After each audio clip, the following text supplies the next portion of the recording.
دنیا کے لیے آپ ایک شخص ہیں، لیکن اپنے گھر والوں کے لیے آپ دنیا ہیں۔ اپنا خیال رکھیں۔ زندگی اتنی مصروف بنا لو کہ دوسروں کے عیب دیکھنے کا وقت ہی نہ ملے۔ زیادہ سمجھدار اور زیادہ بے وقوف میں کوئی فرق نہیں ہوتا، کیونکہ یہ دونوں کسی کی نہیں سنتے۔ ہمیشہ میٹھے الفاظ بولو تاکہ کبھی الفاظ واپس لینے پڑے تو کڑوے نہ لگیں۔ ایک انسان کے دنیا میں آنے کی خبر 9 مہینے پہلے ہی ہو جاتی ہے، لیکن جانے کی خبر 9 سیکنڈ پہلے بھی نہیں ہوتی۔ اس لیے زندگی کو غنیمت سمجھیں۔ کامیابی کی پہلی سیڑھی کوشش ہے، کوشش سے غلطی، غلطی سے سبق، سبق سے تجربہ اور تجربے سے کامیابی حاصل ہوتی ہے۔ دنیا بھی بڑی عجیب جگہ ہے۔ جب چلنا نہیں سیکھا تھا تو کوئی گرنے نہیں دیتا تھا، اور جب سے چلنا سیکھا ہے تو قدم قدم پر لوگ گرانا چاہتے ہیں۔ رشتوں کو مضبوط رکھنے کے 2 راز: جب آپ غلط ہوں تو اپنی غلطی تسلیم کریں، جب آپ صحیح ہوں تو صرف خاموشی اختیار کریں۔ قدر اور وقت بھی کمال کے ہوتے ہیں۔ جس کی قدر کرو وہ وقت نہیں دیتا، اور جس کو وقت دو وہ قدر نہیں کرتا۔ صبر اور شکر ایسے اثاثے ہیں جو کامیابیوں کا ڈھیر انسان کے قدموں میں لا کر رکھ دیتے ہیں۔ ایک اچھا انسان کسی سے شکایت نہیں کرتا، وہ خامیاں تلاش نہیں کرتا۔ جب بھی تم چاہو کہ تمہاری دعا عرش تک پہنچے اور مستجاب ہو جائے تو پہلے اپنے والدین کے لیے دعا مانگو۔ مخلوق کی خدمت جیب سے نہ بھی ہو سکے، اچھے الفاظ سے ضرور کر دیا کرو۔ کسی کی خوشیوں میں شریک ہونے سے اس کی خوشیاں دگنی ہو جاتی ہیں، اور کسی کے غم میں شریک ہونے سے غم آدھے ہو جاتے ہیں۔ پسند اس کو نہ کرو جو دنیا میں سب سے زیادہ حسین ہو، بلکہ پسند اس کو کرو جو تمہاری عزت کرتا ہو۔ کسی کی غلطیاں دل میں رکھنے کے بجائے درگزر کرو، کیونکہ تم بھی اپنے پروردگار سے یہی امید رکھتے ہو۔ آج کل تو رشتہ دار ان لکڑیوں کی مانند ہو چکے ہیں جو دور ہوں تو دھواں دیتے ہیں، اور اکٹھے ہو جائیں تو آگ لگا دیتے ہیں۔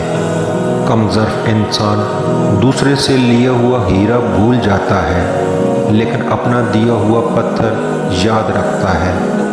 وقت کے ساتھ ساتھ بہت کچھ بدل جاتا ہے، لوگ بھی، رشتے بھی، احساس بھی، اور کبھی کبھی ہم خود بھی۔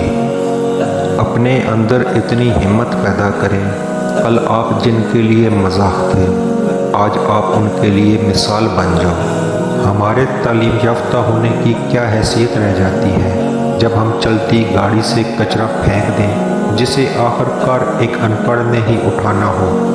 کچھ لوگ گھڑی کی طرح ہوتے ہیں، جب بھی ان کی طرف دیکھو اپنی اوقات بتا دیتے ہیں۔ کسی کے صبر کا امتحان نہ لیا کرو۔ میں نے ایسا کرنے والوں کو اکثر پچھتاتے دیکھا ہے۔ حساب رکھا کریں۔ آج کل لوگ پوچھ لیتے ہیں تم نے میرے لیے کیا کیا ہے۔ کبھی بھی خود کو اتنا قیمتی مت سمجھنا کہ ہر کوئی تمہیں دل سے نکال دے، کیونکہ جس چیز کی قیمت زیادہ ہوتی ہے اسے اکثر لوگ چھوڑ دیتے ہیں۔ کسی کو معاف کر کے اچھا بن جاؤ، مگر دوبارہ اعتبار کر کے بے وقوف نہ بنو۔ جو دو گے وہی لوٹ کر آئے گا، چاہے عزت ہو یا دھوکہ۔ انسان جب اندر سے ٹوٹ جائے تو وہ کسی بھی ماحول سے خوش نہیں ہوتا، چاہے آس پاس بہت محبت اور احساس کرنے والے لوگ ہی کیوں نہ ہوں۔ انسان کا نقصان مال اور جان کا چلا جانا نہیں، بلکہ انسان کا سب سے بڑا نقصان کسی کی نظر سے گر جانا ہے۔ انسان اپنی زندگی میں 3 مرتبہ VIP ہوتا ہے: جب وہ پیدا ہوتا ہے، جب اس کی شادی ہوتی ہے، اور جب وہ دنیا سے رخصت ہوتا ہے۔ ہر ایک کی خواہش ہوتی ہے کہ چہرہ دیکھ لیا جائے۔ کسی کی میٹھی باتوں کا مطلب ہرگز یہ نہیں کہ آپ اس کے لیے خاص ہوں گے۔ بعض اوقات کبوتر کو کھلانے کے لیے نہیں بلکہ پکڑنے کے لیے بھی دانہ ڈالا جاتا ہے۔ جیسا سوچو گے ویسا بنو گے۔ تمہارے خیالات ہی تمہاری تقدیر ہے۔ آپ کی اچھی سوچ ہی آپ کے شاندار مستقبل کی ضمانت ہے۔ 4 غلطیوں سے بچو۔ شریف کو بے وقوف مت سمجھو، مکار کو عقل مند مت سمجھو، قاتل کو بہادر مت سمجھو، مالدار کو بڑا آدمی مت سمجھو۔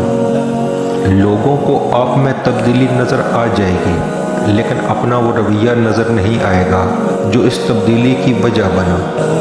اگر کوئی بلا وجہ آپ کا دشمن بن جائے تو مان لیجئے آپ میں کچھ خاص ہے، سامنے والا حسد کا شکار ہے۔ آپ محبت کی بات کرتے ہو، ہم بات ہی محبت سے کرتے ہیں۔ جس طرح درخت کی قیمت اس کے پھل کے حساب سے ہوتی ہے، اسی طرح انسان کی قیمت اس کے اخلاق کے حساب سے ہوتی ہے۔ زندگی جینے کے 2 ہی راستے ہیں، بھول جاؤ انہیں جن کو معاف نہیں کر سکتے، اور معاف کر دو انہیں جن کو بھول نہیں سکتے۔ کسی کا دل نہ دکھاؤ، اس لیے کہ معافی مانگنے کے بعد بھی دل میں دکھ رہتا ہے۔ لوگوں کے ساتھ ان کے کردار کے مطابق رویہ اختیار نہ کریں، بلکہ اپنی تربیت کے مطابق رویہ اختیار کیجیے۔ کچھ تکلیفیں ہمارا امتحان لینے نہیں، بلکہ اپنے ساتھ جڑے لوگوں کی پہچان کروانے آتی ہیں۔ دولت مند کی عاجزی، جوانی کی عبادت، غریب کی سخاوت اور گناہگار کی توبہ اللہ کو بہت پسند ہے۔ اکیلے ہونے کی سب سے اچھی بات یہ ہے کہ جب آپ پریشان ہوں، آپ اداس ہوں، آپ کو سننے والا صرف آپ کا اللہ ہوتا ہے۔ ایسے لوگوں سے بچیں جو لوگوں کے سامنے مذاق میں آپ کی عزت اچھالتے ہیں اور اکیلے میں آپ کے ساتھ مخلص ہونے کا دعویٰ کرتے ہیں۔ اپنے رب کو یہ نہ بتاؤ کہ تمہاری مشکل کتنی بڑی ہے، بلکہ اپنی مشکل کو یہ بتاؤ کہ تمہارا اللہ کتنا بڑا ہے۔ کسی کو آنسو دینے سے پہلے یہ سوچ لینا کیا اس کے آنسو تمہیں سکون سے جینے دیں گے یا نہیں۔ کسی کو ناراض کر کے اور کسی سے ناراض ہو کر نہیں سونا چاہیے، کیا پتہ ہم صبح جاگ ہی نہ سکیں یا وہی صبح ہمیں نہ ملے۔ بہنیں تو ہمارے لیے ہر وقت دعا کرتی ہیں، چلو آج ہم اپنی بہنوں کے لیے دعا کرتے ہیں۔ یا اللہ ہماری بہنوں کے نصیب میں خوشیاں عطا فرما۔ بد دعا کے مقام پہ دعا دینا سیکھو، یہ اصل انسانیت ہے۔ کچھ رشتہ دار بالکل کرونا کی طرح ہوتے ہیں، ان سے مناسب فاصلہ رکھنے سے ہی آپ محفوظ اور پرسکون رہ سکتے ہیں۔ 90% عورتیں اور مرد والدین سے دعا نہیں لے سکتے، مگر ہر پیر فقیر سے دعا کرواتے پھرتے ہیں۔ والدین سے بڑا پیر کوئی نہیں۔ خود کو غلط سمجھنے کی توفیق بھی اللہ کی طرف سے ملتی ہے، ورنہ تو لوگ غلط ہوتے ہوئے بھی خود کو صحیح سمجھتے ہیں۔ انسان کا بہترین ساتھی اس کی صحت ہے، اگر اس کا ساتھ چھوٹ جائے تو وہ ہر رشتے کے لیے بوجھ بن جاتا ہے۔ اپنی صحت کا خیال رکھیں۔ کسی کو پانے کے لیے ہماری 100 خوبیاں بھی کم پڑ جاتی ہیں اور کھونے کے لیے ایک غلطی ہی کافی ہے۔ منافق آل ان ون ٹائپ کا وہ پرزہ ہے جو ہر قسم کے ماحول میں ہر قسم کے لوگوں کے ساتھ فوری طور پر ایڈجسٹ ہونے کی صلاحیت رکھتا ہے۔ گھمنڈ نہ کرنا، زندگی میں تقدیر بدلتی رہتی ہے۔ گھمنڈ نہ کرنا، زندگی میں تقدیر بدلتی رہتی ہے۔ شیشہ وہی رہتا ہے، بس تصویر بدلتی رہتی ہے۔ آج کل ہر کوئی اپنی گاڑی درخت کے نیچے لگا رہا ہے، لیکن درخت نہیں لگا رہا کوئی۔ ذرا سوچئے، کتنے کمال کی بات ہے۔ لفظ ہی روتے ہوئے کو ہنسا دیتے ہیں، لفظ ہی ہنستے ہوئے کو رلا دیتے ہیں، لفظ ہی بولنے پر مجبور کرتے ہیں، لفظ ہی خاموش کروا دیتے ہیں، لفظ ہی دل جیت دیتے ہیں، لفظ ہی دل جیت بھی لیتے ہیں۔ لفظ ذائقے رکھتے ہیں، بولنے سے پہلے چکھ لیا کریں کہ آپ کے لفظ سننے والے کو کون سا ذائقہ چکھائیں گے۔